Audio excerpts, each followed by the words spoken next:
Each year on July 24th, National Amelia Earhart Day honours the achievement of the aviation pioneer on the date of her birth.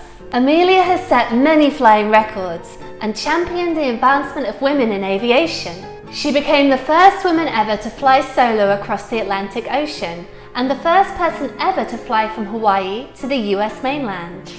During a flight to circumnavigate the globe, Earhart disappeared somewhere over the Pacific in July 1937. Her disappearance remains one of the greatest unsolved mysteries of the 20th century. More on that later. Amelia grew up in Atchison, Kansas, and later lived in Des Moines. She was described as being a tomboy and developed a passion for adventure. In her 20s, she gradually gained experience in flying. In 1928, she became the first female passenger to cross the Atlantic by airplane, accompanying pilot Wilma Stoltz, for which she achieved celebrity status. In 1932, piloting a Lockheed Vega 5B, Earhart took off from Grace Harbor, Newfoundland, 4 years to the day that Charles Lindbergh completed his non-stop solo transatlantic flight.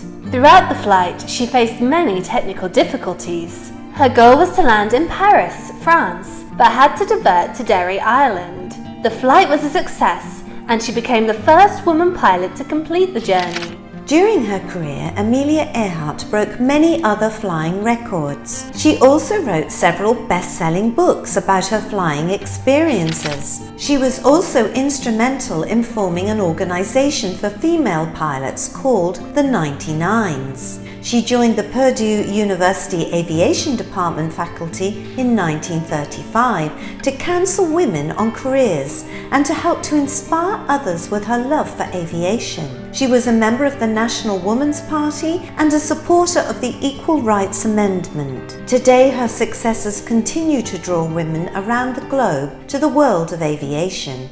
In 1931, Amelia Earhart married George Putnam. Her ideas on marriage were liberal for the time, as she believed in equal responsibilities for both breadwinners and insisted on keeping her own surname. Her name for him was GP, and he came to be referred to as Mr. Earhart. In 1937, Amelia attempted to circumnavigate the globe, together with her navigator Fred Noonan. They set off in her Purdue-funded Lockheed Model 10 Electra from Miami on June the 1st, and after numerous stops in South America, Africa, the Indian subcontinent and Southeast Asia, arrived at Lae, New Guinea on June 29, 1937. At this stage, about 22,000 miles of the journey had been completed.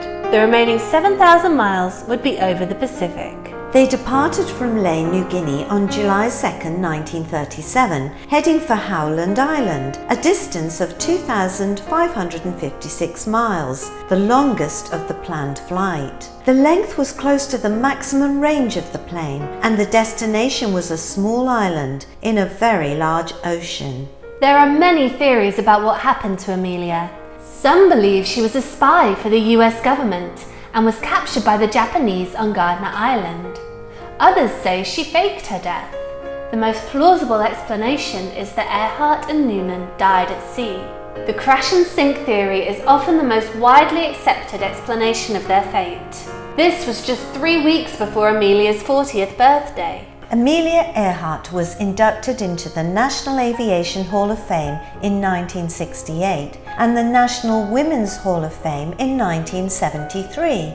She now has several commemorative memorials named in her honor and also has a minor planet, planetary corona, and newly discovered lunar crater named after her. She is ranked 9th on the list of the 51 Heroes of Aviation.